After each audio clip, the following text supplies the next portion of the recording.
The epidemic is continuing to ease, but at a very slow pace. Cases remained above 30,000 on Thursday, and the number of deaths again exceeded 100.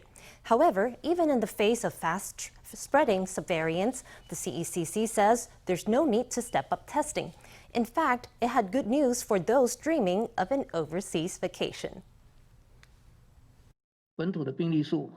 Domestic cases totaled 31,364. Local cases are decreasing gradually. The number of new domestic COVID-19 cases has hovered around 30,000 for several days now, but CECC Chief Chen Shih-chung says the downward trend is clear. Today, there were more than 31,000 cases. Yesterday, there were over 34,000 cases, which is 96% of the number on Tuesday. Today, the case count is 91% of the figure on Wednesday. So it's clear that cases are going down.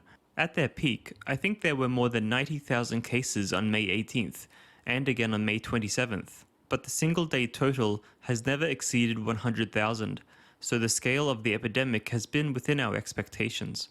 Given the aggressiveness of Omicron subvariants BA4 and BA5, could expanded testing and quarantine be necessary? For the time being, the CECC says no. We will look at the results from the first round of tests, then decide whether a second round is needed. We currently have community transmission, and many people right now have natural immunity after being infected. Given the immunity that these provide, we are not considering any upgrade to testing measures at present. For weeks now, Taiwan has capped the number of international arrivals at 25,000 a week. But with demand for international travel surging, the CECC announced Thursday that the ceiling will be raised to 40,000 with immediate effect to satisfy the appetite of travel-starved Taiwanese. Overall demand seems to be getting greater and greater. Although BA4 and BA5 are a concern and have high infection rates, their severity doesn't seem worse. This policy adjustment satisfies the needs of Taiwanese who want to travel abroad.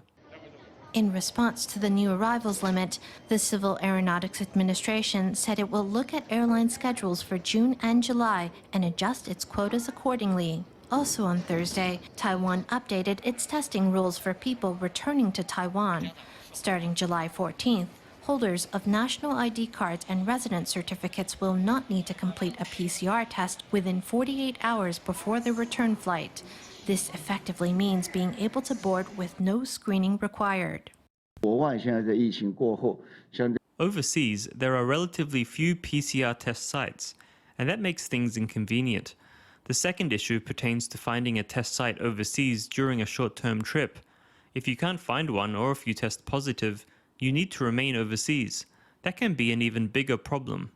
At the Taoyuan Airport's pickup and drop-off area, staff hand out flyers. They remind everyone to wear gloves, to disinfect passengers' luggage and the soles of their shoes before entering the car, and to keep windows wound down while driving. These little measures can make a big difference in stopping the spread of BA5.